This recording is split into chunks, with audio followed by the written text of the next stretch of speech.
লিকুল্লি শাইইন, দুনিয়ার মানুষের সব দিক আল্লাহ কোরআন শরীফের মধ্যে সমাধান দিয়েছেন। সব সমস্যার সমাধান দিতে পারে আল কোরআন। বন্ধুরা আমার, এই কোরআনুল কারীম আমাদেরকে যেমন নামাজ, রোজা, হজ সহ শরীয়তের বিধি ও বিধানগুলোর নিয়ম বলে দিয়েছে, কি বলেন, বলছে কি বলে নাই? এই কোরআন শুধু নামাজ, রোজা, হজ, যাকাত, দান, খয়রাতের কথাই বলে নাই।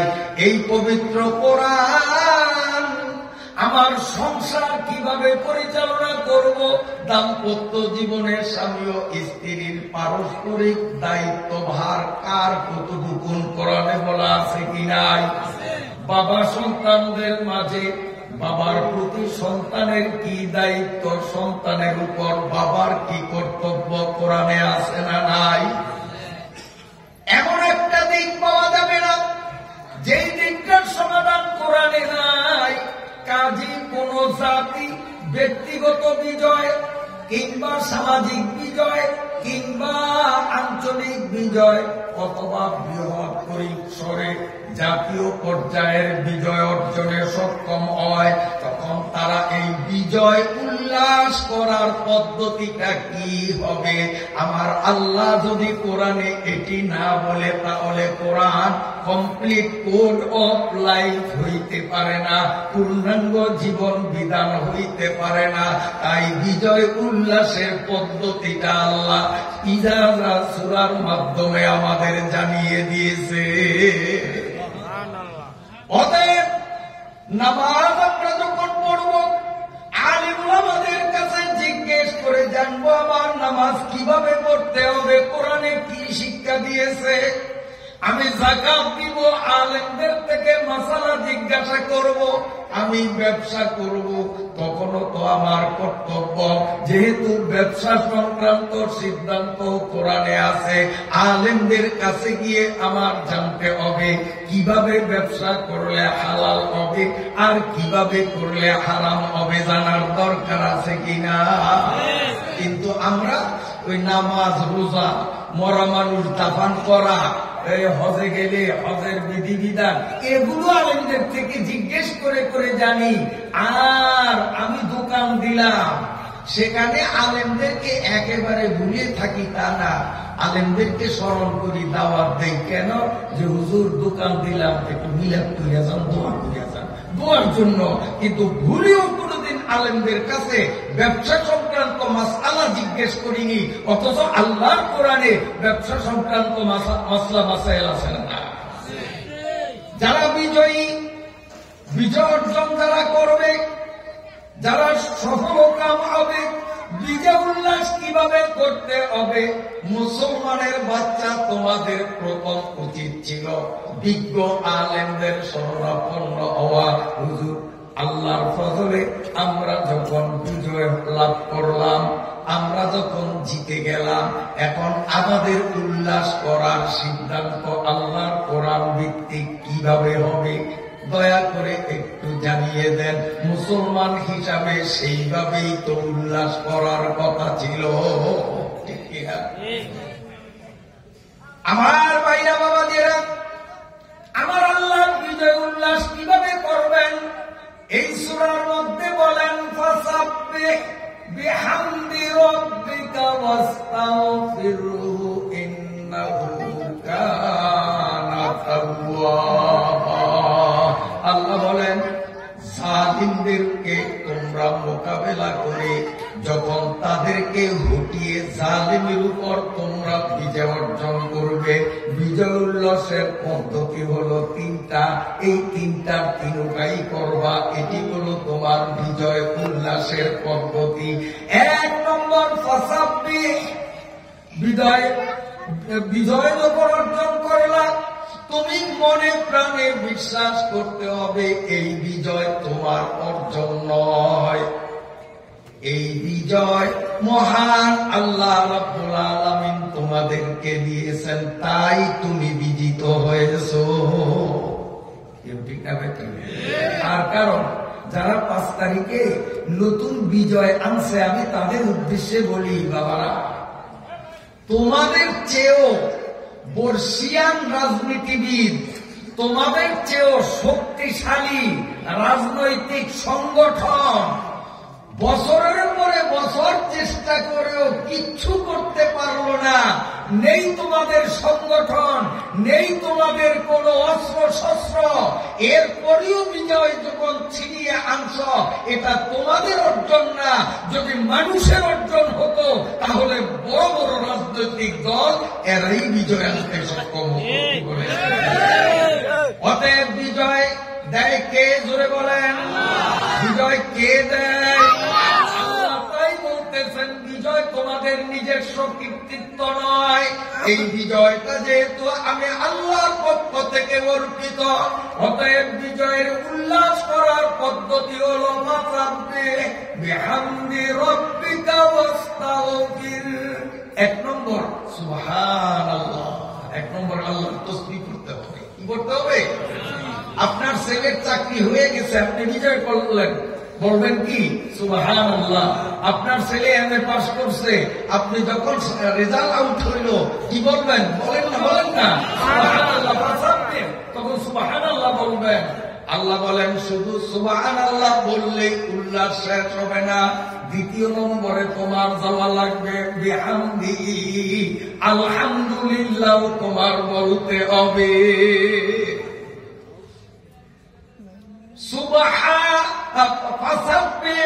প্রথম আমি আল্লাহকে নির্দোষ বলে স্বীকৃতি দিবা, এরপরে বিজয়ের শুকরিয়া আদায়ের জন্য, কৃতজ্ঞতা আদায়ের জন্য আলহামদুলিল্লাহ বলবা। 3 নম্বরে হলো আস্তাগফিরুল্লাহর মাধ্যমে আমি আল্লাহর কাছে তুমি ক্ষমা প্রার্থনা করা লাগবে। অথচ আমাদের দেশে উল্লাস হয় ব্যান্ড পার্টি আনিয়া, গান বাজনা করিয়া, মেয়েদেরকে নাচাইয়া। কথা ঠিক না বেঠি? এগুলো মুসলমানদের কাম না। হাদিস শরীফের মধ্যে এসেছে, মক্কা যখন বিজয় হলো, আল্লাহর পয়গম্বর সাল্লাল্লাহু আলাইহি ওয়াসাল্লাম একটা ঘরে ঢুকলেন, তিনি ওযু করলেন, 2 রাকাত করে প্রিয় নবী সাল্লাল্লাহু আলাইহি ওয়াসাল্লাম 8 রাকাত নফল নামাজ পড়লেন। বিজয় উল্লাস, 8 রাকাত নামাজ পড়লেন।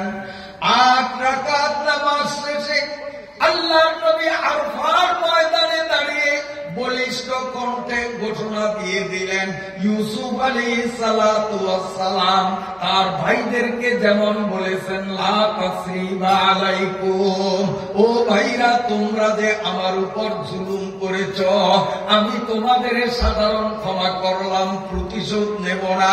হে মক্কার কাফিররা,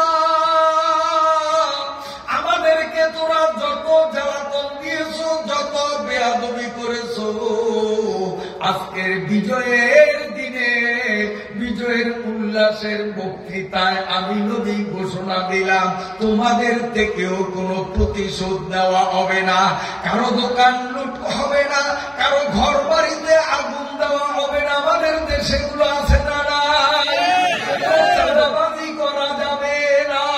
অথচ 5 তারিখের পরে আমরা শুনতে পাই, যারা পরাজিত তাদের কাছে যাইয়া, তোমার ব্যবসা যদি চালাইতে চাও এত পরিমাণ টাকা দাও, 10 লাখ টাকা দাও, নইলে দোকানে আগুন দেব। অনেকের কাছে গিয়ে চাঁদা দাবি করে এত টাকা দাও, নইলে ঘর বাড়ি ভেঙে দিব, এই সমাজে তোমারে বসবাস করতে দেব না। বেচারারা কি করবে? জান বাঁচাবার তাগিদে টাকা দিতে বাধ্য হয়। তাহলে তুমি যাদেরকে জালেম বলিয়া পরাজিত করলা, বিজয় ছিনিয়ে আনলা, তুমিও তো নব্য জালেম। ওই জালেমে আর তুমি জালেমে কোনো পার্থক্য নাই। বেতর সাজা হে মাজলুমা কে হাঙ্গামে দুয়া করদান, বেতর সাজা হে মাজলুমা কে হাঙ্গামে দুয়া করদান, ইজাবত আজ ইস্তেকবাল আয়াত। কষ্ট হয়নি আপনাদের? আমি যদি আল্লাহ না করুক জালেম হই, এই মানুষটার উপরে আমি জুলুম করি, এই মানুষটা যদি হিন্দুও হয়, এই মানুষটা যদি খ্রিস্টানও হয়, এই মানুষটা যদি নাস্তিকও হয়, আর আমি মুসলমান হইয়াও যদি এই নাস্তিক হিন্দু খ্রিস্টানের উপর জুলুম করে থাকি, আমি হই জালেম, এ হয় মাজলুম, আমি হই অত্যাচারী, আর এ হয় অত্যাচারিত। অত্যাচারিত ব্যক্তি মুসলমান হোক, কাফের হোক, নাস্তিক হোক, যেই হোক না কেন, আমার আল্লাহ বলেন ক্লিয়ার জানিয়া রাখো, আমি আল্লাহর স্বভাব হলো আমি জালেমের পক্ষে নই, আমি মাজলুমের পক্ষে, আমি মাজলুমের পক্ষে। আমি যুবকদের উদ্দেশ্যে বলবো, বাবারা, এই যে বর্তমানে নেতানিয়াহুর, কুখ্যাত নেতানিয়াহুর রুক্ষ বাহিনী, মানুষরূপী জানোয়ার গুলো যেইভাবে হামাসদের সাথে যুদ্ধে অসংখ্য বৃদ্ধ নারী শিশুদেরকে অকাতরে দিন দিনে মারতেছে, কি বলেন ঠিক না ব্যাটি? বছর পার হয়ে গেল, ওই এখনো তো হামাস বিজয় ছিনিয়ে আনতে পারলো না, অথচ হামাসের ট্রেনিং কত মজবুত, হামাসের হাতে কত অত্যাধুনিক অস্ত্র, তারপরেও তারা ময়দানে টিকে আছে, ধন্যবাদ দেই, কিন্তু এখনো তারা বিজয় ছিনিয়ে আনতে পারলো না। আর ৫ তারিখে তোমরা যারা বিজয় ছিনিয়ে আনলা, তোমাদের হাতে ইট ছাড়া কোনো অস্ত্র ছিল না, ঠিক না ব্যাটি? তারপরেও তোমরা শক্তিশালী বাহিনীকে পরাজিত করিয়া বিজয় আনছ। যদি অস্ত্র বলে, যদি জনবলে কেউ যদি বিজয় ছিনিয়ে আনতে পারত, তাহলে এতদিন কেন হামাসে যুদ্ধ চলছে? তাদের বিজয় তো অনেক আগেই হওয়ার কথা ছিল।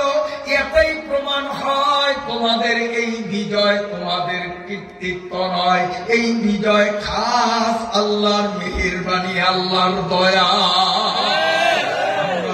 করি আল্লাহ যেন অতি শীঘ্রই হামাস হুতি এদের যেন বিজয় ছিনিয়ে আনার জন্য তৌফিক দিয়া দেয়। সবাই বলেন আমিন।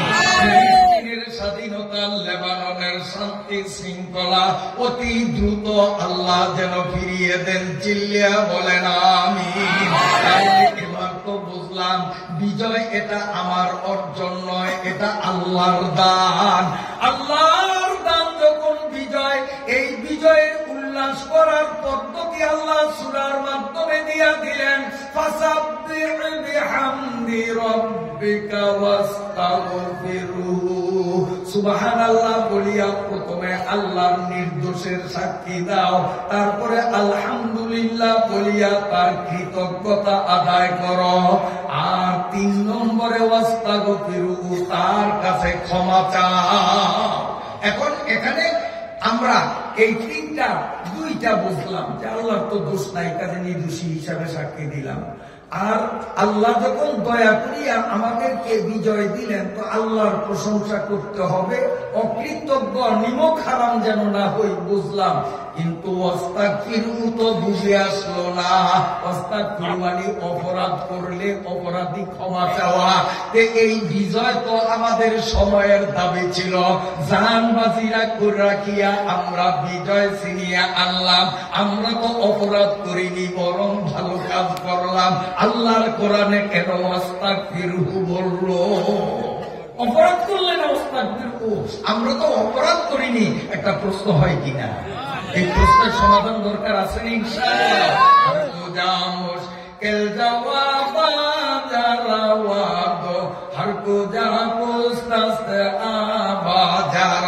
এই প্রশ্নের জবাবের আগে আরেকটা মজার কথা মনে পড়ছে, তাফসীরের কিতাবে আছে, হঠাৎ ভুলে যাবো।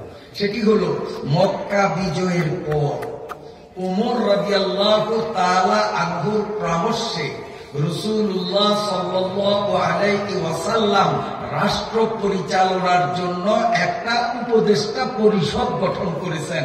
যেমন বর্তমানে ডক্টর ইউনূসের নেতৃত্বাধীন একটা উপদেষ্টা পরিষদ বাংলাদেশে কার্যকর আছে না? না।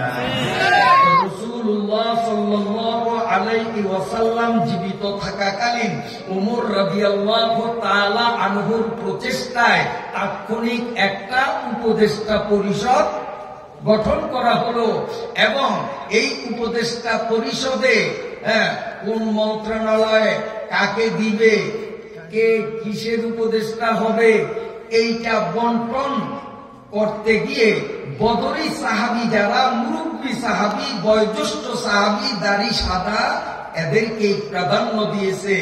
অধিকাংশ সদস্য নেওয়া হয়েছে বদরি সাহাবীদের থেকে, কিন্তু একা ওমর রাদিয়াল্লাহু তাআলা আনহুর পরামর্শে 20 বছরের একটা বালককেও উপদেষ্টা পরিষদের মধ্যে অন্তর্ভুক্ত করা হয়। এই কথাটা বলছি এজন্য আমাদের দেশে একদল মানুষের গা জ্বলতেছে যে দেশ চালাইতে হলে একটু ভার বার্তিক লাগে, বয়স লাগে।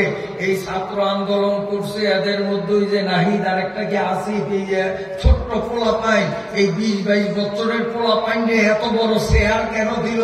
একদল মানুষের গা জ্বলে না? এই জন্য কথাগুলো আমাদের বলতে হয়।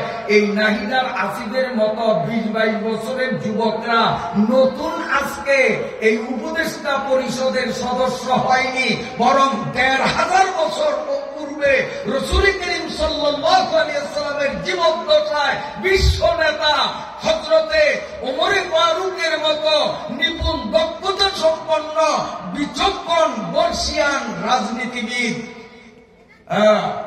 পলিটিশিয়ান ব্যক্তিত্বের ইঙ্গিতে তার পরামর্শে 22 বছরের একটা পোলারেও সদস্য হিসাবে অন্তর্ভুক্ত করা হয়। সুবহানাল্লাহ। চিনেননি সেই পোলাটারে? চিনেননি আপনারা? নাম বললে কইবেন যে হুজুরে যে আমার বাড়ির হাসপাতালির হোলা, একবারে বাড়ির দ্বারে সবাই চিনেন, আসলে এখন বলতে পারেন না।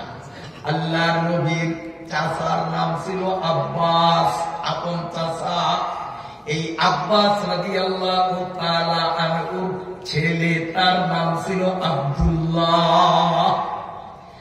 আব্দুল্লাহর বয়স তখন 20 বা 22। এই আব্দুল্লাহর উপদেষ্টা পরিষদের মধ্যে কেন রাখা হলো? বদরি সাহাবী মুরব্বীরা, দেশের অনেক জ্ঞানী গুণী রাজনীতিবিদ নেতারা এটা মেনে নিতে পারল না। চতুর্দিকে কানা ঘুষা চলতেছে। আব্দুল্লাহর মতো ডেগা পোলাটারে এত বড় চেয়ারে কেন বসানো হলো? এখনো দেশে কত বড় বড় মুরব্বী বর্ষিয়ান নেতারা রয়েছে, তারপরেও ছোট্ট পোলাটারে কেন এই জায়গায় আনা হলো? এই নিয়ে যখন চতুর্দিকে কানাঘুষা চলে, এই কানাঘুষা যখন ওমর রাদিয়াল্লাহু তাআলা আনহুর কানে আসলো, তখন তিনি উপদেষ্টা পরিষদের এক বৈঠক ডাকলেন সংসদ ভবনে। সব উপদেষ্টারা হাজির। ওমরে ফারুক রাদিয়াল্লাহু তাআলা আনহু, বদরি সাহাবী, চুল দাড়ি সব সাদা, এমন একজন বিচক্ষণ জ্ঞানী মুরব্বীকে দাঁড় করিয়ে দিলেন। আপনি তো উপদেষ্টা মন্ডলীদের মধ্যে বয়োজ্যেষ্ঠ মুরব্বী, আমাদের সামনে এই হাউজে ইজাজা সূরাটা পড়িয়া শুনান, এবং ইজাজা সূরা পড়িয়া কি বুঝলেন এর ব্যাখ্যা বিশ্লেষণ একটু বুঝাইয়া দেন। আমার ভাইরা বাবাজিরা, আমি এতক্ষণ আপনাদের যতটুকু বুঝাইলাম, ওই মুরব্বী দাঁড়াইয়া এতটুকুনই বলছেন। এই সূরার মাধ্যমে আল্লাহ শিখাইলেন, বিজয় অর্জিত যাদের হবে তারা বিজয় উল্লাসে 1 নম্বরে আল্লাহর তাসবিহ পাঠ করবে, 2 নম্বরে আলহামদুলিল্লাহ বলে কৃতজ্ঞতা আদায় করবে, 3 নম্বরে আল্লাহর কাছে ক্ষমা চাইবে। এর বাইরে একটা অক্ষর বলতে পারে নাই। ওমর রাদিয়াল্লাহু তাআলা আনহু বলেন, মুরব্বী আপনার উত্তর সঠিক হলো না, আপনি বসুন। আরেকজন মুরব্বীকে দাঁড় করিয়ে দিলেন। তিনিও বললেন এর বাইরে আমি কিচ্ছু বুঝি নাই। এক এক করে মুরব্বী শ্রেণীর যারা নিজেদেরকে জ্ঞানী গুণী বলে দাবি করেন, এক এক করে ওমর রাদিয়াল্লাহু তাআলা আনহু সবাইকে দাঁড় করাইয়া বলতেছেন, ইজাজা সূরা পড়িয়া কি বুঝলেন এর ব্যাখ্যা উদ্ঘাটন করা লাগবে। কেউ তো চুপচাপ কোনো উত্তর দিতে পারে নাই, আর কেউ তো উত্তর এতক্ষণে আমার থেকে যা পাইলেন একটু বললেন আর পারেন নাই। এইবার হযরত ওমর ফারুক রাদিয়াল্লাহু তাআলা 20 বছরের তরুণ বালককে দাঁড় করাইয়া দিলেন, বাবা তুমি দাঁড়াও, ইজাজা সূরা হাউজের মধ্যে তিলাওয়াত করিয়া তুমি ইজাজা সূরার মধ্যে কি রহস্য লুকায়িত আছে একটু আমাদের সামনে উদ্ঘাটন করো। এই 20 বছরের বালক যখন ইজাজার তাফসীর বুঝাইয়া দিল, লজ্জায় সমস্ত মুরব্বী সাহাবীরা মাথা নোয়াইয়া দিল। সেই তাফসীর শুনতে রাজি আছেননি? বলে এই বালক পারলো, মুরব্বীরা পারলো না। 20 বছরের পোলাপাইনে পারলো, মুরব্বীরা পারলো না। তাতে বোঝা যায় বয়স হইলেই মুরব্বী হয় না, জ্ঞান লাগে রাষ্ট্র পরিচালনায়। ঠিক আছে, খালি মুরব্বী হইলেই চলবে না। হ্যাঁ, জ্ঞানও আছে, বয়সও আছে, সেটা ভালো, কিন্তু বয়স হয় নয়, তার মেধা আছে, রাষ্ট্র পরিচালনার মেধা আছে। বয়স তার যদি 18 যদি হয়, তারপরেও সে উপদেষ্টা মন্ডলীতে থাকার অধিকার রাখে। ঠিক না? এখন এই যে আব্দুল্লাহ, সে উত্তর দিতে সক্ষম, মুরব্বীরা অক্ষম, তার পিছনে একটা রহস্য আছে। কমনি রহস্যটা, এই রহস্য হলো এই আব্দুল্লাহর বয়স যখন কেবল মাত্র 6 বছর। কয় বছর? বালেক না বালেক? নামাজ খরচ হয়েছে নি তার উপরে? এই ছোট্ট 6 বছর বয়স। সেই সময় দূর থেকে দেখছে যে রাসূলুল্লাহ সাল্লাল্লাহু আলাইহি ওয়াসাল্লাম মলমূত্র ত্যাগ করার জন্য, ইস্তিনজা করার জন্য এক জায়গায় ঝুপড়ির মধ্যে ঢুকছে। কিন্তু এই 6 বছরের শিশু আব্দুল্লাহ লক্ষ্য করছে হুজুরের হাতে পানির বদনা নাই।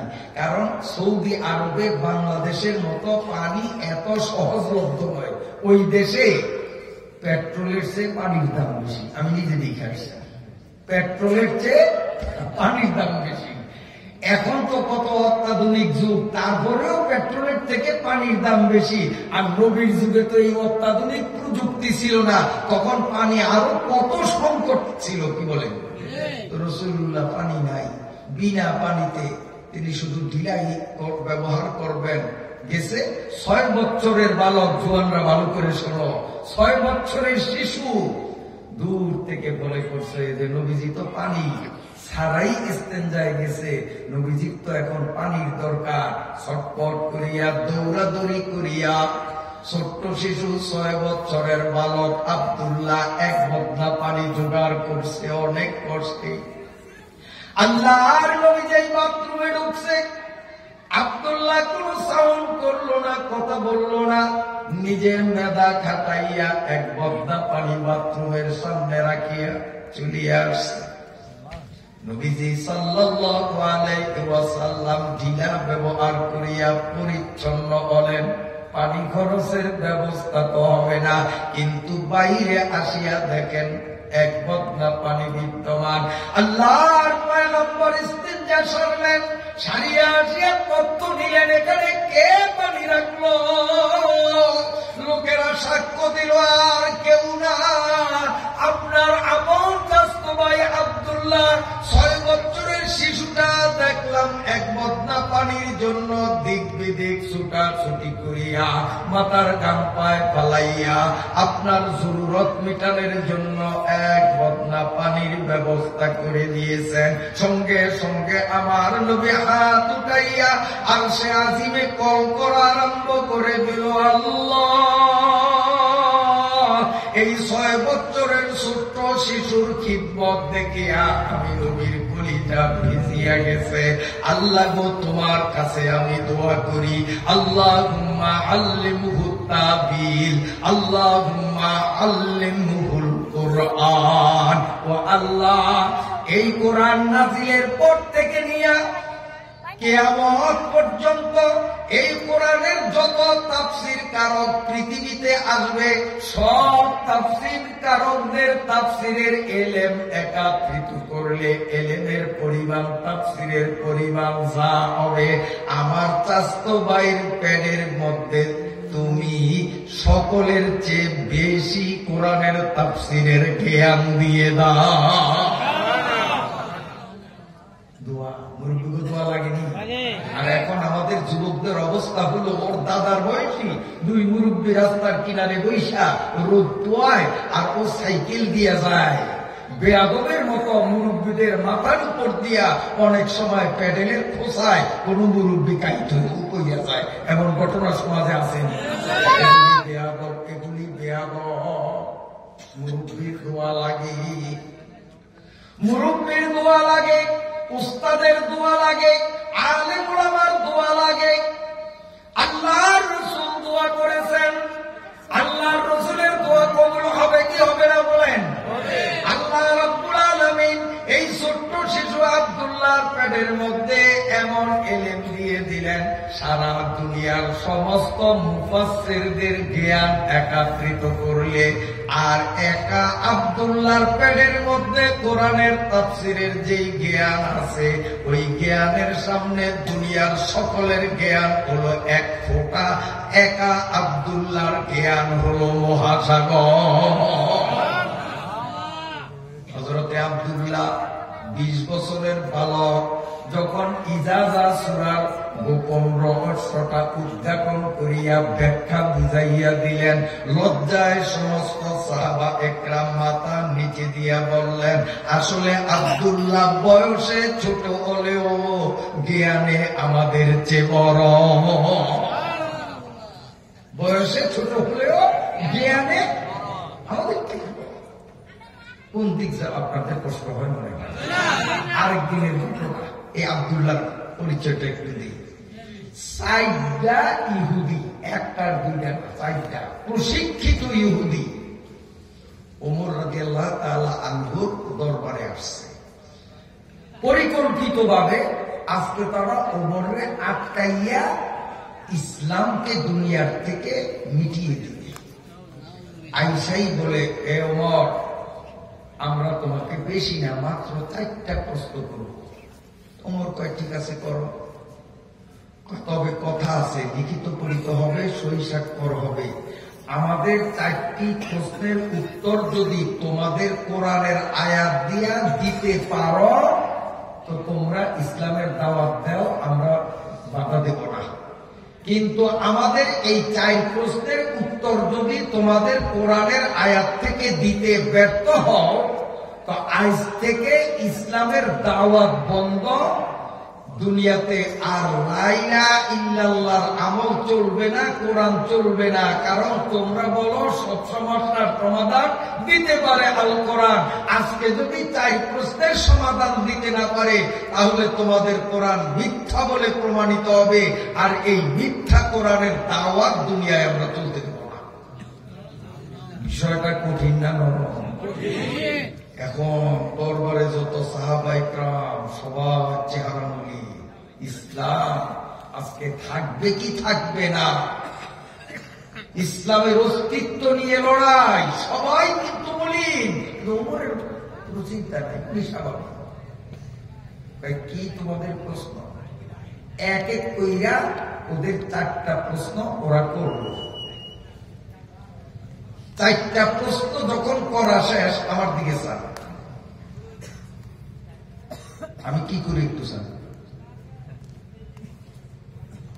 ওমর রাদিয়াল্লাহু তাআলা এরকম করে, ওনার চেয়ারে বসে উনি এরকম করে, তো ওই সোর সাইডটা ইহুদি একটা আরেকটা টিপ দেয়, উত্তর দিতে পারবে না, এই জন্য এখন পালাবার পথ প্রগাইতেছে।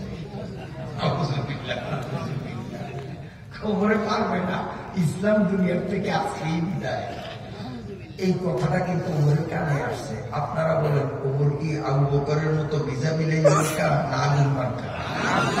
আগুনের সেও সেটা যারে দেখলে শয়তানি বলা। ওমর যদি এই মৌলবী সাক্কার গোড়ায় একবার আসে তো 40 দিন ডরে ইবলিশ শয়তানি নাইবে। বুঝলেন যে উনি কেমন গো 40 দিন আইব না শয়তান, আইব না। উমরের যেই রাস্তা দিয়ে হাঁটে ওই রাস্তায় 40 দিন পর্যন্ত উমরের ডরে ইবলিশ আসে না, ওই বিলি বিলি হাঁটে রাস্তায় আগে না। তাহলে মানুষটা নরম না গরম? এই মানুষটার কানে যখন আসছে যে উমরে উত্তর দিতে পারবে না, পালাবার পথ করে গরম করিয়ে কইনি কি তোদের এই 4 প্রশ্নের উত্তর আল্লাহর কোরআন থেকে দেওয়া 1-2 ব্যাপার 1 সেকেন্ডের মধ্যে আমি দিতে পারি, কিন্তু আমি দিলাম না। এই জন্য আমি চারিদিকে যে তাকাইলাম সাইজে বড় হুজুর আছে কিনা। যদি বড় হুজুর থাকে তো বড় হুজুরের মুখে উত্তরটা দিলে গুরুত্ব পাবে। আমি উমর তো ছোট হুজুর, তাই তাকাইলাম যে বড় হুজুর আছে কিনা। বড় হুজুর যদি থেকে থাকেন তো উত্তরটা উনিই দিবেন, আর যদি বড় হুজুর দরবারে না থাকেন তো উত্তরটা আমি উমরই তোমাদের জন্য দিতে যথেষ্ট। তাকাইয়া দেয় যে পিছনে বসা আব্দুল্লাহ, কখনো ছোট্ট 7-8 বছর বয়স, ছোট্ট পোলা, মুরব্বীরা সামনে পিছনে নজর করছে। আব্দুল্লাহরে ইশারা দিছে, সামনে আসছে। ইহুদিরা হা হা করে হাসিয়া দিছে, কে ডেগা পোলা, নাকে টিপ দিলে দুধ পড়বে, আর ও বলে বড় হুজুর। হাসি মাত্র ও বলে বড় হুজুর। এখন উমরে খুব বিনয়ের সাথে বলে, বড় হুজুর আপনার উপস্থিতিতে আমি ছোট্ট হুজুরে উত্তর দিলে বেয়াদবি হয়, এই জন্য উত্তরটা দিলাম না, নইলে দেওয়ার মতো যোগ্যতা আমার আছে। তা আপনি বড় হুজুর যখন আছেন আপনার মুখে উত্তরটা দিলেই ভালো হয়। সমস্ত মজলিস অবাক হয়ে গেল, কিরে যেই ওমর গোটা পৃথিবীর অর্ধেকটা শাসন করেন, কত বড় পলিটিক্যাল লিডার, রাজনৈতিক নেতা, অর্ধ পৃথিবী শাসন করেন, আর এই ছোট্ট পোলাটার সামনে বিনয়ী বড় হুজুর। সবাই অবাক। হযরতে আব্দুল্লাহ বলেন, ওগো আল্লাহর নবীর খলিফা ওমর, আমার মনে হয় আপনি যেহেতু বয়োজ্যেষ্ঠ মুরব্বী, উত্তর আপনি দিলেই তো চলে, খামাখা আমারে পিছন থেকে কেন আনলেন? ওমর বলেন, বড় হুজুর আপনি যে পরে আসিয়া পিছনে বসছেন আমি টের পাই নাই, নইলে আপনাকে অনেক আগেই সামনে আনতাম। আপনি সামনে উপস্থিত থাকতে আমি ওমর কথা বলে বেয়াদব সাজতে চাই না।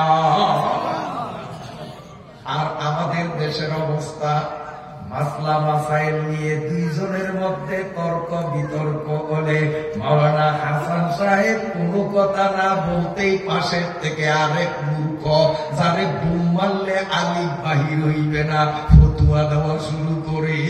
আছে না? আর উমরে কয়, বড় হুজুর উনি থাকতে আমি কথা বললে বেয়াদবি হবে, আর আমরা আলেমদের সামনে পণ্ডিতি জানি। বন্ধুরা আমার, হযরতে আব্দুল্লাহ ছোট্ট মানুষ, 7-8 বছরের বালক, টপ টপ করিয়া কোরআনুল কারীমের আয়াত তিলাওয়াত করিয়া 1, 2, 3, 4, 4টি প্রশ্নের জবাব যখন ক্লিয়ার কোরআনের আয়াত দিয়া বুঝাইয়া দিল, ইহুদিগুলো মাথা নিচু করিয়া সুরের মতো পালাইয়া গেল। যদি সেদিন উমরের মতো আলেম, আব্দুল্লাহর মতো আলেম না থাকতো, আজকে এখানে তাফসীর হতো না, ইসলাম তো সেদিনই বিদায়। যতদিন পর্যন্ত আলেম থাকবে ততদিন ইসলাম সঠিকভাবে থাকবে। যেদিন আলেম দুনিয়াতে থাকবে না, ইসলামও থাকবে না। কথা ঠিক না বেঠিক? বর্তমানে আমাদের দেশে এক ভণ্ড দল দল ভাই হইছে কয় ইসলাম টিকানোর জন্য আলেম লাগবে না, আমরাই যথেষ্ট। বলেন নাউজুবিল্লাহ। যারা বলে যে ইসলাম প্রচারের জন্য আলেমের দরকার নাই, আমরাও বললাম তোমরা নিশ্চিত ভণ্ড, এতে সন্দেহ না। ঠিক পাননি আপনারা? হাতাহাতি গুরু আর কি? আল্লাহ, আপনারা বেচা গেছেন না। এখন এই ইহুদিরা যেই প্রশ্ন চারটা করছে, কত বিজ্ঞ সাহাবা ইকরাম সবার মাথা হ্যাট হয়ে গেছে, ঘামাইয়া গেছে। এই প্রশ্নের উত্তর ওমর কি দিতে পারবো? সবাই ভীত। আমি যদি এক এক করে প্রশ্নগুলো বলি, তা আপনারাও দেখবেন ঘামাইয়া দিবেন। আরে বাপরে বাপ, এত কঠিন প্রশ্ন, কিন্তু আব্দুল্লাহর কাছে পানির মতো নরম, তিনি কাশ কাশ করে আয়াত দিয়ে জবাব দিয়ে দিচ্ছেন। এই প্রশ্নগুলো যদি আপনারা শুনতে চান তো আমি শোনাবো, নইলে থাকবে। শুনতে চান? শুনতে চান? মজার আলোচনা ইনশাআল্লাহ শোনাবো। তবে তার আগে এই যে বিজয় উল্লাসের পদ্ধতি,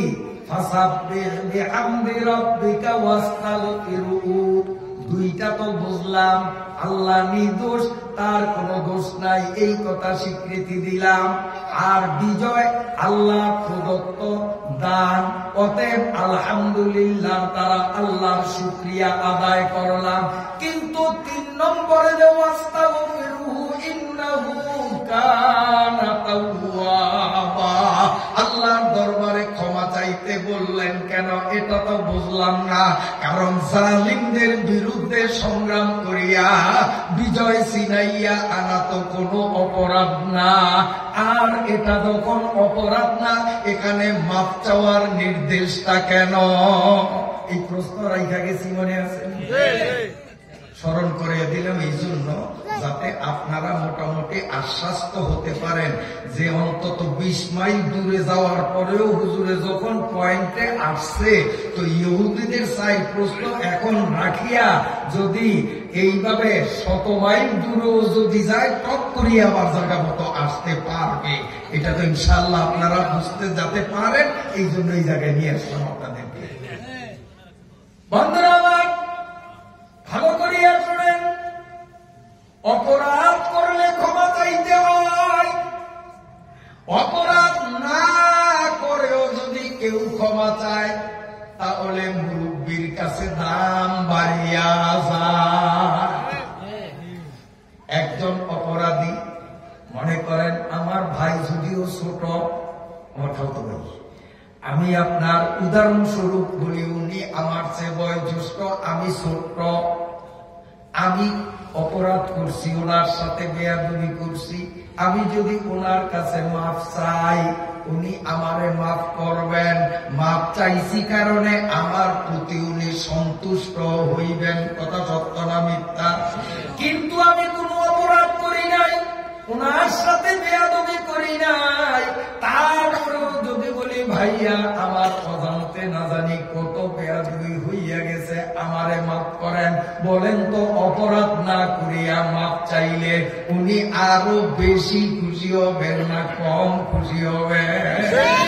আল্লাহ রাব্বুল আলামিনের ইচ্ছা হলো যারা বিজয় ছিনাইয়া আনবে, জালিমদের বিরুদ্ধে যারা জীবন বাজি রাখিয়া মরণকে বরণ করিয়া যারা রাজপথে আন্দোলন করছে, এই মানুষগুলোর উপরে আমি ডবল খুশি হইতে চাই, যদিও তারা অপরাধ করে নয়। অপরাধ না করিয়া ওয়াস্তাগফিরুহু ইন্নাহু কানা তাওয়াবা, বিজয় উল্লাসের নিয়তে যদি তারা 2 রাকাত করিয়া 8 রাকাত নামাজ পড়িয়া আমি আল্লাহর কাছে যদি তওবা করে মাফ চাই, অপরাধ না করিয়া মাফ চাওয়ার কারণে আমি আল্লাহ তাদের উপর ডবল খুশি হব। বুঝছেন মাফ চাইতে গেছি কেন? এই এক কারণ। তাফসীর কিতাবের মধ্যে আরো একটা কারণ দেখি, সেই কারণটি হলো যে মাফ চাইতে হবে এইভাবে। আল্লাহ এই বৈধ বিজয় আনার প্রক্রিয়া অবলম্বনে আন্দোলন করতে করতে গিয়ে না জানি আমরা কোন প্রক্রিয়ায় ভুল ত্রুটিতে জড়াইয়াছি কিনা। হয়তো এটা যে ভুল, এটা অন্যায় আমার জানা ছিল না। ইচ্ছায় অথবা অনিচ্ছায় বিজয় ছিনিয়ে আনার আন্দোলনে আমার দ্বারা আমি মানুষ হিসাবে ভুল হওয়া স্বাভাবিক। হয়তো ভুল হয়েও যেতে পারে, এই জন্য আমি নতি স্বীকার করিয়া আপনার কাছে মাথা অবনত করিয়া মাফ চাই। তার কারণ আল্লাহর কাছে যে নতি স্বীকার করে আল্লাহ তারে বড় বানাইয়া দেয়। মান তাওয়াযা লিল্লাহ রাফাহুল্লাহ, মান তাওয়াযা লিল্লাহ। মজার কথা শুনেন, তাফসীরের কিতাবে লিখে একদিন মুসা আলাইহিস সালাম রে আল্লাহ ডাকছেন তুর পাহাড়ে। কারণ মাঝে মধ্যে আল্লাহর সাথে মুসার সাথে কথা হইতো তুর পাহাড়ে। আল্লাহ ডাকছেন, মুসা নবী যাইতেছেন, মাঝ পথে ইবলিসের সাথে দেখা। এক মুরব্বীর সুরত দইয়া পথের কিনারে বসা। তো মুসা নবী ইবলিসের চিনে নাই, তার কারণ ইবলিস তো মানুষের সুরত ধরছে। মুসা নবী মনে করছে একজন মুরব্বী মানুষ। আর ইবলিসে কিন্তু মুসা নবীরে চিনছে। মুসা নবীর সামনে গিয়ে দাঁড়াইছে, মুরব্বী এক সাইডে যান, আমি একটু গুরুত্বপূর্ণ কাজে যাইতেছি। উনি পথ আটকাইছে। আপনি মুসা নবী না? হ্যাঁ আমি তো মুসা নবী, আমার চিনছ, তারপরও বেয়াদবি করো, পথ ছাড়ো। কারে চিনছি কারণেই তো পথ আটকাইছি, নাইলে তো আটকাইতাম না। কত চুরি তো চুরি, আরো কিনা চুরি, চিনছি কারণেই তো আটকাইছি, নাইলে তো প্রতিরোধ করতাম না। মুসা আলাইহিস সালাম কেমন কথা, আপনি আল্লাহর কাছে যান না কথা বলার জন্য? তুই পাহাড়ে? হ্যাঁ যাইতেছি, তো সময় কম, পথ ছাড়ো। শোনেন, আমি ইবলিস, পরিচয় দেয় আমি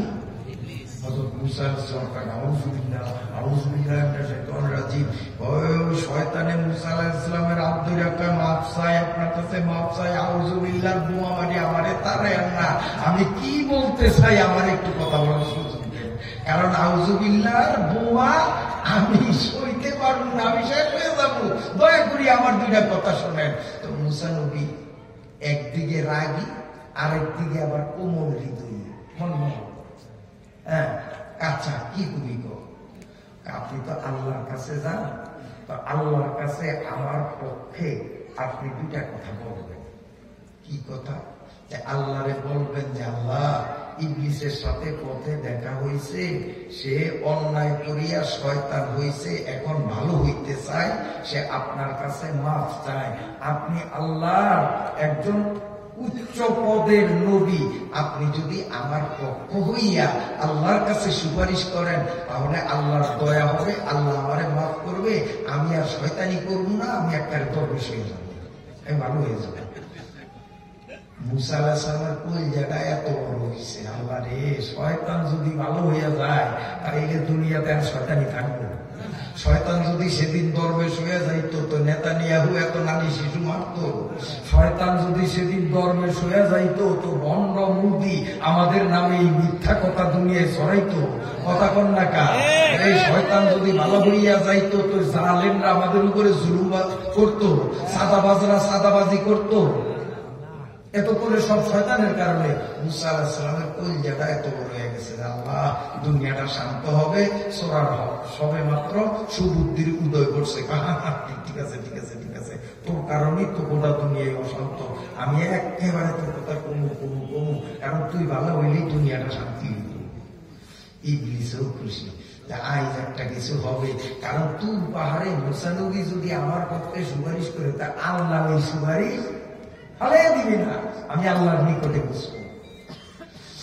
আল্লাহর সাথে তুর পাহাড়ে মুসা নবীর অনেক কথাবার্তা হইল। হওয়ার পরে আল্লাহ, তাইলে আমি এখন বিদায়। আল্লাহ বিদায় হইব, পথে কারোর সাথে দেখা হয়েছিল। ও আল্লাহ আল্লাহ, ভালো কথা মনে করছে, আমি তো ভুলিয়ে গেছি। আবার আপনারা মনে করিয়েন না, ইহুদিকে সাইড করছেন, আমি ভুলিয়ে যাবো, মনে আছে। কষ্ট হয় আপনাদের? কষ্ট হয়? একবার দিদি একটু জিলাপি খাইয়া দিই, জলফির আচার একটু দিয়ে দিই। জলফির আচার, কারণ গোস্ত এক চারটা ভালো লাগে না, একটু সুয়া দিলে রসিটা ভিড় তাই। দুই বেটায় এই এদিক থেকে একজন, এদিক থেকে একজন, এদিক থেকে যে আসে মাশাআল্লাহ মোটা, রাস্তায় আনে না, বন্ডি এত মোটা, মনে করেন যে ওর হাতের আঙ্গুল একটা বাবার মাজার মতো মোটা। আর ওই দিক থেকে যে যাই এইটা আমি কি সুখ না, 100 সুখ না, আড্ডি করতে চশমা লাগবে না, একেবারে কাটবা। দুইজন সামনাসামনি হয়েছে, হয়ে যাওয়ার পর এই চিকন শুকনা বেড়ায় ওই বেড়ারে সালাম দিয়া ভাইজান ভালো আছেননি, আছে ভালো, যাইবেন কই অমুক জায়গায়, তা আপনার সাথে আজকে নতুন পরিচয় হয়েছে, আবার হয়তো কোনো সময় দেখা যদি হয়, দয়া করে আপনার নামটা একটু কি জানতে পারি বলবেন? তো এই মোটা বেটায় কয় আমার নাম চিকন আলী। কি নাম? নাম বলছে আলহামদুলিল্লাহ। আবার যদি কোনো সময় দেখি তো দূর থেকে সালাম দিব, আসসালাম আলাইকুম চিকন আলী ভাই কেমন আছেন, ইনশাল্লাহ আমি আপনার নাম মুখস্থ রাখছি, এটা ভুলব না। তো বেটা তুই আমার নাম মুখস্থ করলি, তোর নামও তো আমার মুখস্থ দরকার, আমি তো তোর নাম ধরে ডাকবো, দুজনের মধ্যে যখন সম্পর্ক হয়েছে তোর নামটা একটু আমার নাম নাই। কি কয়? অমনি উঠেছে থাকতো, একটা দাঁত 32টা বানিয়ে দিন, আমার নাম জিজ্ঞাসা করছো, আমি নাম বলে দিলাম চিকন আলী, আর তুই কস্তর নাম নাই, নাম কবি না দাঁত ফালাম থামে, গায়ে বুঝতো আড়ে না, তারপরও আপনি যদি হন চিকন আলী তো সেই হিসাবে আমি কি আসি? আমি তো নাই। এখন আমরা এই আজকে যদি আপনারা জানেন আমার বাড়ি রাত্রে আসি নাই, বহু দূর থেকে, গত রাত্রে ছিলাম উজিরপুর, এখন আছি আপনাদের দৌলত কানে, আবার কালকে যাবো কই জানি না। এইভাবে আমরা সকালে বাংলাদেশের এই প্রান্তে, বিকালে ওই প্রান্তে, শত শত মাইল দৌড়ের উপরে, দিনে রাইতে, এই কালকে সারা রাত্র তো আলাদা যে শুইব সেই সুযোগ হয়ে যায়, সারা রাত গাড়ির মধ্যে। এইভাবে পরিশ্রম করলাম, আর এইখানে বসার পরে একটা সেকেন্ড বিরতি দিলাম না। আপনারা বিরতিহীন গতিতে যেভাবে চুপচাপ বসে আছেন, আর আমি বিরতিহীন গতিতে গাড়ি চালাইতেছি। এখন আপনারা যদি কোন যে না হুজুর আর পারি না, তাইলে আমি তো নাই। চলবে না শেষ? চলবে না শেষ? তকবীর দেওয়ান যায় জোরে সোরে, নারায়ে তাকবীর, নারায়ে তাকবীর। মুসা আলাইহিস সালাম কি কয়? ও আল্লাহ, মনে হয়েছে পথে তো দেখা হয়েছে ইবলিসের লগে। কি কইছে? আল্লাহ আল্লাহ ওর সুবুদ্ধি ফিরত আইছে, ভালো হয়ে যাইতে চায়, আগের মতো আপনার প্রিয় হইতে চায়, ফেরেশতাদের উস্তাদ হইতে চায়, আপনি দয়া করে ওরে যদি মাফ করিয়া দেন। আল্লাহ কয় মুসা তুমি ইবলিসের কইও, বেশি না, খালি একটা শর্ত, একটা শর্ত দেব, বেশি না, একটা শর্ত যদি মানে তো আমি ওরে মাফ করিয়া, আগে যেমন ফেরেশতাদের উস্তাদ ছিল এখন আবার করে ফেরেশতাদের উস্তাদ বানিয়ে দেব, খালি একটা কাজ যদিও করে। মুসা আলাইহিস সালামের কলিজাটা এত হয়েছে, আল্লাহ বেশি শর্ত দেয় না, খালি একটা শর্ত দিছে, আজকে শয়তান ফেরেশতা হইয়া যাইব। মুসা আলাইহিস সালাম বুক ভরা আসামি হাসতে হাসতে আসতেছে, মুসা আলাইহিস সালামের হাসি দেখে ইবলিসের চূড়ায়ও আসতেছে, কারণ হইছে আমার জীবনের মোড় ঘুরবে, আমি আবার আল্লাহর ওলি হব। মুসা নবী ভাস করে আসছে, দুজন হাসতেছে, কাছাকাছি আইছে, কি খবর, কারে তুই তোর সান কপাল, তোর ভাগ্য ফিরছে, কি আল্লাহ বুঝি না, খালি একটা দায়িত্ব দিছে, যদি এই দায়িত্বটা পালন করস তা আল্লাহ আগের পজিশনে তোরে কবুল করবো, তুই আর শয়তান থাকবি না, তুই ফেরেশতার প্রস্তাব দিয়ে যাবে। কয় কি ভাই, তারা নবী তাড়াতাড়ি কর, কামটা কি?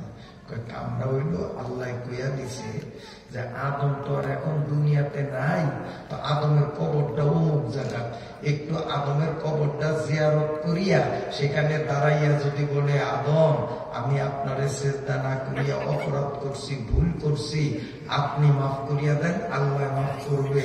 শুধু আদমের কবরের পাশে দাঁড়াইয়া নতি স্বীকার করিয়া যদি বলে তো আমি আল্লাহর সাথে সাথে ওরে মাফ করিয়া আগের পজিশনে নিয়ে যাব। কত সান কপাল, তাড়াতাড়ি দৌড়া দৌড়া তোমার কবরের দ্বারে, তো কপাল খুলিয়া যাবে, চির জান্নাতি হবি। আল্লাহ আর কোন কথা টুকাইয়া হয় নাই, আল্লাহ আর কোন কথা টুকাইয়া হয় নাই।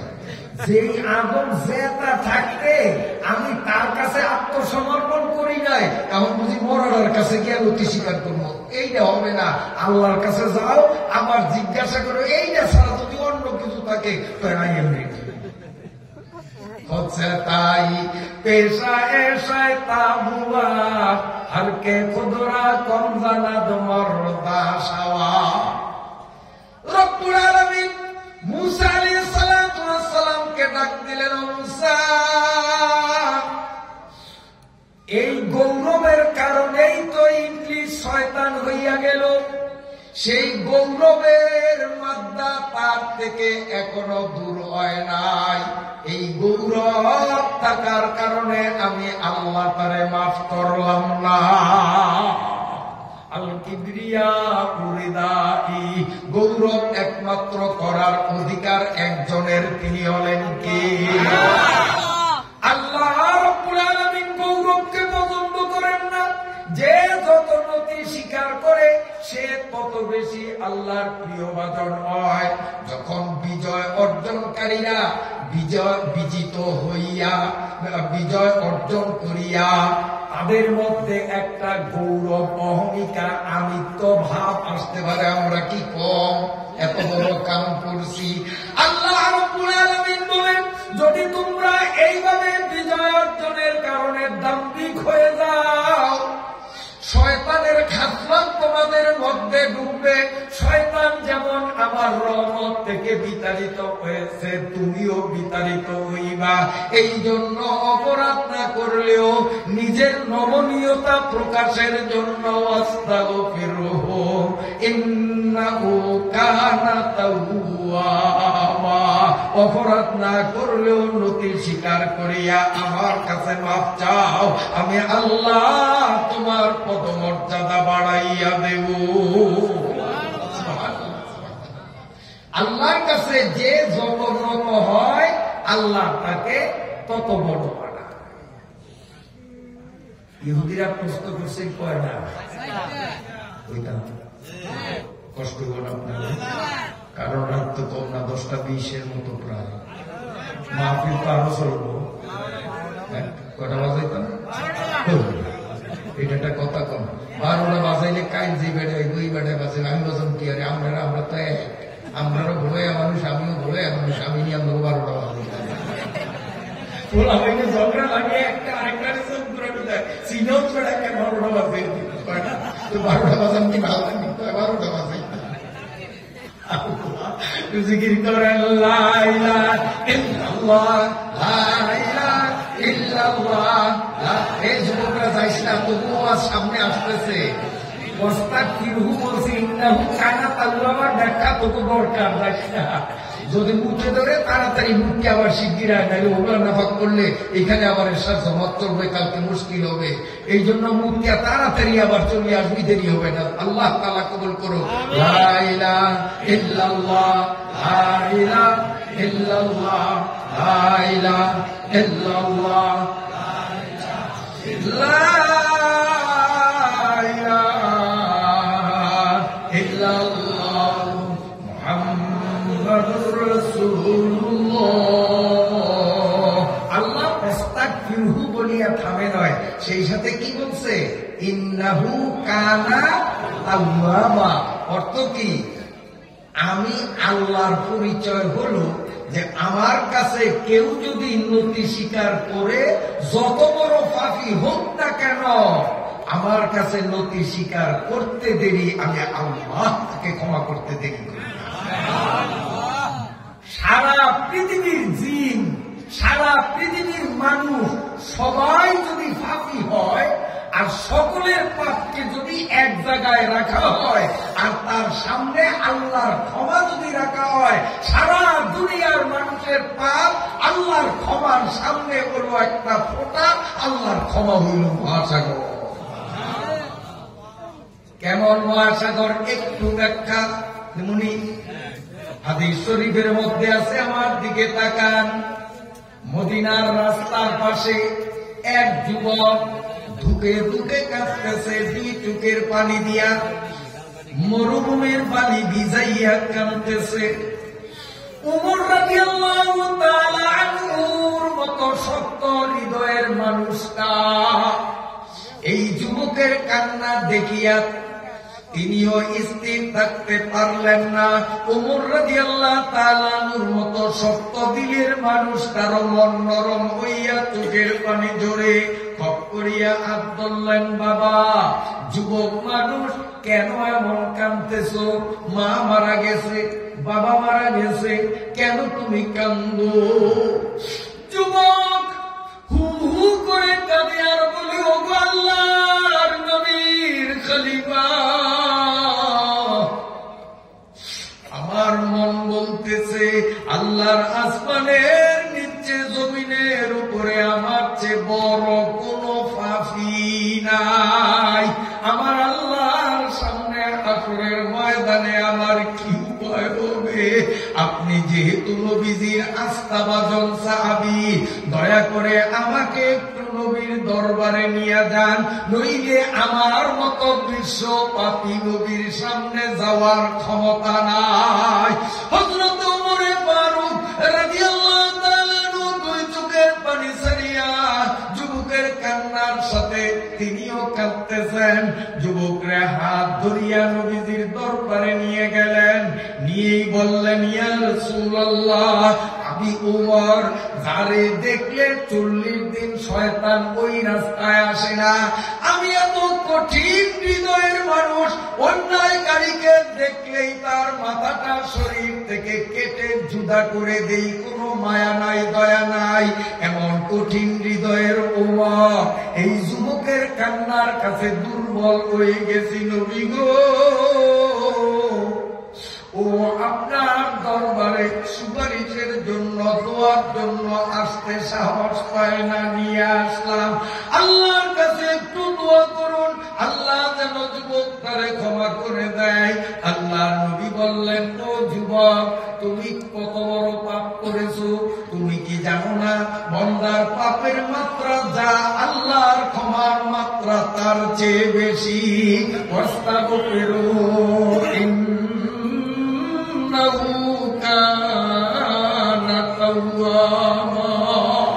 এখন তুমি পাপটা কি ধরনের করেছো আমাকে একটু পাপের বিষয় অবগত করতে হবে, তাহলেই তো আমি সেই মানের দোয়া আল্লাহর কাছে করবো। ওর পাপটা তো আমার বুঝতে হবে। যুবক তুই চোখে পানি ছাড়িয়া কান্দে আর বলে, ইয়া রাসূলুল্লাহ, ইয়া হাবিবাল্লাহ, আমার পাপ বড় সাংঘাতিক, বড় জঘন্য। নবী বলেন, তুমি কি মানুষ হত্যা করছো? না নবী, আমি কোন মানুষ হত্যা করিনি। তাহলে তুমি কত বড় কি পাপ করেছ? যুবক বলে, নবী গো, আমার মনে হয় 7 আসমানকে পাশাপাশি বসাইয়া 7 জমিনকেও যদি তার পাশে বসানো হয়, এই বিশাল আসমান আর জমিনের পরিধি যা হবে, আমার মতো পাপীর পাপের পরিধি তার চেয়েও বেশি হবে। আল্লাহ নবী বললেন, গোলমাল কথা বুঝি না, কি আর বলো, তুমি কি পাপ করেছো? আমি আল্লাহর কাছে তাহলে সেইভাবে তোমার জন্য সুপারিশ করব। যুবক বলে, ইয়া রাসূলুল্লাহ, ইয়া হাবিবাল্লাহ, আমি একটা বেকার যুবক, আয় উপার্জনের আমার কোন কর্মসংস্থান নাই। তাই আমি সংসার পরিচালনার জন্য, সংসারের ব্যয়ভার বহনের জন্য আয়ের একটা ঘৃণ্যতম পথ বেছে নিয়েছি। নবীজি বলেন, সেটি কি? ইয়া রাসূলুল্লাহ, কোন নারী বা পুরুষ মারা গেলে এই নারী আর পুরুষকে দিনের বেলায় কবরে দাফন করে আমি ওই জায়গাটা ফলো করে গভীর রাত্রে যাইয়া কবর খনন করিয়া মুর্দাটারে লেংটা করিয়া কাপড়ের কাপড়গুলো চুরি করিয়া এগুলারে ধুইয়া মুছিয়া পুরান মার্কেটে বিক্রি করি, এই কাফন চুরির টাকা দিয়া সংসার চালাই। নবী বলেন, এইটা সাংঘাতিক গুনাহ। তবে তুমি যত বড় মনে করছো, গুনাহটা আসলে অত বড় না, নিরাশ কেন হও? যুবক বলে, হুজুর কথা শেষ হয় নাই। কি কথা বলো? এবার যুবক দুই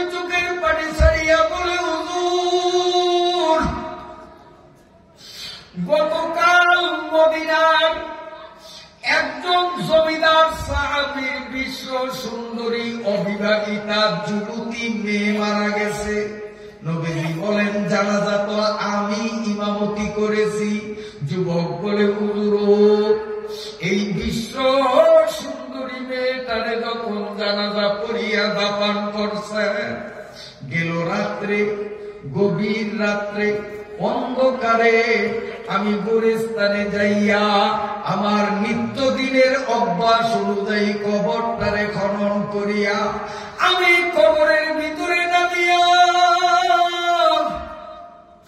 ওই যুবতীর লাশটারে উলঙ্গ করিয়া 5 টুকরা কাপড় নিয়া আমি যখন কবরের উপরে উঠতে লাগলাম, আমার নফস শয়তান আমাকে ধোকায় ফেলে দিল।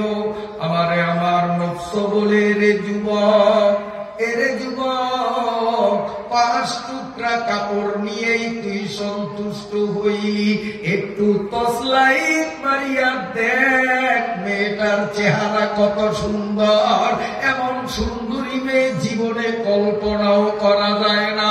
ইয়া রাসূলুল্লাহ, সঙ্গে সঙ্গে আমি মুর্দা মেয়েটার চেহারার উপরে যখন লাইট ধরলাম, সত্যি অবাক হয়ে গেলাম, যেন জান্নাতি হুর। মানুষ একটা এত সুন্দরী কেমনে হয়? আমার নফস শয়তান আমাকে বলতেছে, এরে যুবক, শুধু মেয়েটার দিকে তাকাইয়া তাকাইয়া মন কলা খাইয়াই বুঝি তুই শান্ত হবি। এমন বিশ্ব সুন্দরী তরুণী যুবতীর সাথে যৌন কাজে মিলনে কি যে আত্মতৃপ্তি, দুনিয়ার কোন মানুষ দেখবে না, সেও মুর্দা তোরে বাধা প্রদান করবে না। যৌন তৃপ্তিটা একটু মন ভরিয়া নেওয়ার সুযোগ হাতছাড়া করিস না। ইয়া রাসূলুল্লাহ, আমার নফস যখন আমাকে এইভাবে ধোঁকা দিল, ওই কবরের মধ্যে উলঙ্গ মেয়েটার উপরে যখন আমি ঝাঁপাইয়া পড়িয়া জিনার মতো নোংরা কাজে মগ্ন হইয়া গেলাম, অমনি যুবতী লাশ আমার গালে থাপ্পড় দিয়া আমারে বলতেছে, না বর্মা, আমি কি অপরাধ করলাম? তুই আমারে নাপাক বানাইয়া দিলি। হাসরের ময়দানে আমি নাপাক অবস্থায় আল্লাহর আদালতে কেমনে উঠব?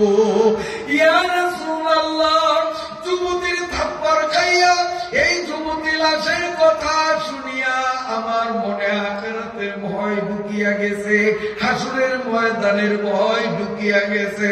নবী গো, কিয়ামতের ময়দানে আমার আল্লাহ যদি আদালতে আমারে আটকায়, বাঁচার মতো উপায় হবে না। তাই নবী গো, একটু আল্লাহর কাছে আমার জন্য সুপারিশ করেন, আল্লাহ যেন আমারে মাফ কইরা দেয়। যুবকের 2 চোখ থেকে পানি গড়াইয়া পড়ে। আল্লাহ নবী বললেন, এ কপাল পোড়া হতভাগা, সত্যি তুই জঘন্য অপরাধ করে বসলি। যখন এই যুবক নবীজির মুখ থেকে নিশ্চয়ই তুই জঘন্য অপরাধ করেছিস এই কথা শুনিবার মাত্র 1 সেকেন্ড যুবক ওখানে থাকার সাহস পাইল না। কারণ নবী যদি এখন অভিশাপ দেয়, বদদোয়া দেয়, আল্লাহর গজব হয়তো এখনই নাজিল হয়ে যাবে। তাই যুবকটা নবীজির দরবার থেকে বিদ্যুৎ গতিতে দৌড়াইতে লাগলো। যাইতে যাইতে যাইতে যাইতে বিশাল উঁচু পাহাড়ের চূড়ায় দাঁড়াইয়া 2 চোখের পানি দিয়া সারা শরীর ভিজাইয়া কান্দে আর বলে, মাবুদ গো, বড় আশা নিয়া তোমার নবীর দুয়ারে গিয়েছিলাম, ভাবছিলাম নবী বুঝি দোয়া করবে, আমি মাফ পাবো। আল্লাহ নবীর দরবার থেকে নিরাশ হইয়া এবার সরাসরি তোমার দরবারে ক্ষমা ভিক্ষা চাওয়ার জন্য রওনা দিলাম। আমি আরবের সবচেয়ে উঁচু পাহাড়ের চূড়ায় উঠলাম, এর চেয়ে উঁচু পাহাড় আর নাই। আরো যদি উপরে ওঠার সুযোগ শক্তি থাকতো উঠতাম। আল্লাহ, আমার শক্তি শেষ, এখন তোমার শক্তি চাই। মাবুদ, তুমি আমারে মাফ না করলে জাহান্নাম নামের আগুন আমি কেমনে সইব? এই যুবক ওই পাহাড়ের উপর জবাই করা মুরগির মতো ঘোরাঘুরি খাইতেছে আর বলে, মাবুদ তুমি মাফ না করলে আমার উপায় নাই, মাবুদ তুমি মাফ না করলে আমার উপায় নাই। একদিন, 2 দিন, 3 দিন, 4 দিন গত হইয়া গেল। 5ম দিনে হযরতে জিবরাইল ফেরেশতাকে আল্লাহ রাব্বুল আলামিন ডাক দিয়া বললেন, জিবরাইল তুমি কোথায়? আল্লাহ আমি হাজির। এই মুহূর্তে আমার নবীর কাছে যাও, মদিনায় নবীর কাছে যাইয়া আমার পক্ষ থেকে নবীজিরে প্রশ্ন করো যে আল্লাহ আপনার থেকে জানতে চায়, ওগো নবী মানুষ আপনি বানাইছেন না কোন আল্লাহ বানাইছে? আমার নবীর একটু জিজ্ঞাসা করো, মানুষ কি নবী বানাইছে না আমি বানাইছি? হযরতে জিবরাইল নবীরে প্রশ্ন করলেন। নবী বললেন, কি প্রশ্ন এইটা? সব কিছুই তো আল্লাহ বানাইছে, আমি নবীরও তো আল্লাহ বানাইছে। ঠিক না বেটি? 2 নম্বর প্রশ্ন, ওগো নবী আল্লাহ আপনার থেকে জানতে চায় রিজিকের ব্যবস্থা আপনি করেন না আল্লাহ করে। আল্লাহ নবী বললেন, এত নরমাল প্রশ্ন তুমি করো, ভাবছিলাম না জানি কত কঠিন প্রশ্ন করবা। রিজিকের মালিক তো আল্লাহ, তিনি তো সমস্ত মাখলুকের রিজিক দেন। এবার জিবরাইল আমিন 3 নম্বরে প্রশ্ন করেন, ওগো আল্লাহর নবী রব্বুল আলামিন আপনাকে আমার মাধ্যমে প্রশ্ন করেছেন, আল্লাহ জানতে চান আল্লাহর কোন বান্দা যদি অপরাধ করে মাফ করার ক্ষমতা আপনি রাখেন না আল্লাহর হাতে? আল্লাহ নবী বললেন, এটাও তো নরমাল প্রশ্ন। আল্লাহর সাথে অপরাধ করলে ক্ষমা করার ক্ষমতা তো আল্লাহর হাতে, আমি নবীর হাতে নয়। ঠিক না বেটি? এই জন্য আমার ভাইরা বাবাজিরা, আমরা অপরাধী মনে করিয়া নিজেদেরকে দোষী সাব্যস্ত করিয়া কার কাছে মাপ চাইব বলেন? কার কাছে মাথা নত করব? কোন মাজারে নয়, কোন বাজারে নয়, কোন পীরের পায়ে পড়িয়া নয়, সরাসরি মালিকের পায়ে পড়িয়া মাপ চাওয়া লাগবে। ঠিক আছে নি? জিবরাইল আমিন এই 3টা প্রশ্নের পরে এবার বলেন, ওগো আল্লাহর নবী এবার শেষ প্রশ্ন। আল্লাহ 4টা প্রশ্ন নিয়ে আমারে পাঠাইলেন। 4 নম্বরের প্রশ্ন হলো, আল্লাহ রাব্বুল আলামিন আপনার থেকে জানতে চায়, গত 4 দিন আগে যেই যুবকটা আপনার দরবারে আসছিল, আপনি যুবকটারে নিরাশ করিয়া দিয়ে এই যুবকটা কোথায় গেল? এই যুবকটা খাইয়া আছে না না খাইয়া আছে? এই যুবকটা জীবিত আছে না মরে গেছে? আল্লাহ রাব্বুল আলামিন আপনার থেকে উত্তর চায়। নবী বেকায়দায় পড়ছেনি। এইবার নবী বেকায়দায় পড়ে গেলেন। আল্লাহ নবী নরম হয়ে নমনীয় হয়ে বলতেছেন, এ জিবরাইল, আগের 3টা প্রশ্ন উত্তরগুলো সহজ ছিল, এবারের প্রশ্ন তো বড় কঠিন। ওই যুবক কোথায় গেছে, আছে না মরছে? আমি তো কিচ্ছু জানি না, তার কোনো খবর জানি না, কেউ জানে না, আমার সাহাবীরাও জানে না। জিবরাইল আমিন বলেন, ওগো নবী, এই যুবক যত বড় পাপ করেছে, আল্লাহ রাব্বুল আলামিনের কাছে যখন মন থেকে সে ক্ষমা ভিক্ষা চাইছে, আল্লাহ রাব্বুল আলামিন ওই যুবককে ক্ষমা করিয়া আল্লাহর বন্ধুদের কাতারে তার নাম উঠাইয়া দিছে। সবাই বলি সুবহানাল্লাহ। ইন্নাল্লাহা ইউহিব্বুত তাওয়াবিন ওয়াস্তাগফিরুহু ইন্নাহু কানা তাওয়াবা। কষ্ট হয়নি আপনার? আপনাদের। জিবরাইল আমিন বলেন, ইয়া রাসূলুল্লাহ, ওই যুবক যত বড় পাপ করুক না কেন, চোখের পানি ছাড়িয়া মালিকের কাছে নতি স্বীকার করিয়া যখন মাপ চাইছে, মালিক শুধু তারে মাফই করে নাই, মালিক নিজের বন্ধুদের লিস্টিতে তারে উঠাইয়া নিছে। সবাই বলি সুবহানাল্লাহ।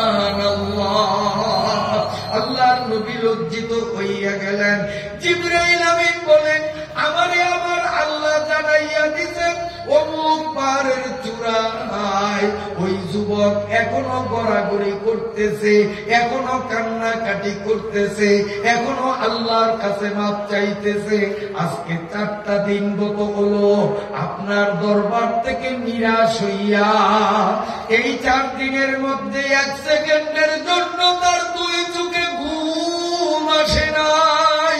এই 4 দিন 4 রাত 1 ফোঁটা পানিও খায় নাই, কারণ তার দিলের মধ্যে জাহান্নামের ভয় ঢুকিয়া গেছে। ও নবী, আল্লাহ রাব্বুল আলামিন অর্ডার করেছেন বাধ্যতামূলক, আপনার উপরে অর্ডার করেছেন, ফরমান জারি করেছেন। আপনার বিশিষ্ট সাহাবী আবু বকর, উমর, উসমান, আলী, আরো এনাদের পরের মুরব্বী সাহাবীদের 10 জনের একটা জমাত বানাইয়া, এই জমাতের আমির আপনি হইয়া, আপনার নেতৃত্বে 10 জনের টিম ওই পাহাড়ের উপরে চড়িয়া, ওই যুবকরে আল্লাহ পাক যে ক্ষমা করে দিয়েছেন, আমি জিবরাইলের মাধ্যমে সংবাদ পেয়েছেন, ওই যুবকরে শুনাইয়া দেওয়ার ওয়াদা আমার আল্লাহ আপনারে করেছে। ও মৌলভী শাখা এলাকার যুবক বাবারা, মুরব্বীরা, পর্দার আড়ালের মায়েরা, এই যুবকের মধ্যে এত জঘন্য অপরাধ তো আমরা করি নাই। এত বড় অপরাধী যদি আল্লাহর কাছে ক্ষমা পায়, আমরা ছোট অপরাধীরা কেন ক্ষমা পাইব না? এই জন্য আজকে তাফসীরুল কোরআন মাহফিল থেকে বিদায় মুহূর্তে প্রাণ খুলে আল্লাহর কাছে মাপ চাইব। আল্লাহই তো বলেছেন, ওয়াস্তাগফিরু ইন্নাহু কানা তাওয়াবা। বন্দা মাফসা মাফসা মাফসা, তোর মাফ চাইতে দেরি, আমি আল্লাহর ক্ষমা চাইতে দেরি হয় না। আমার কাছে মাফ চাইলে শয়তানের আমিত্ব ভাব তোর মধ্যে থাকবে না।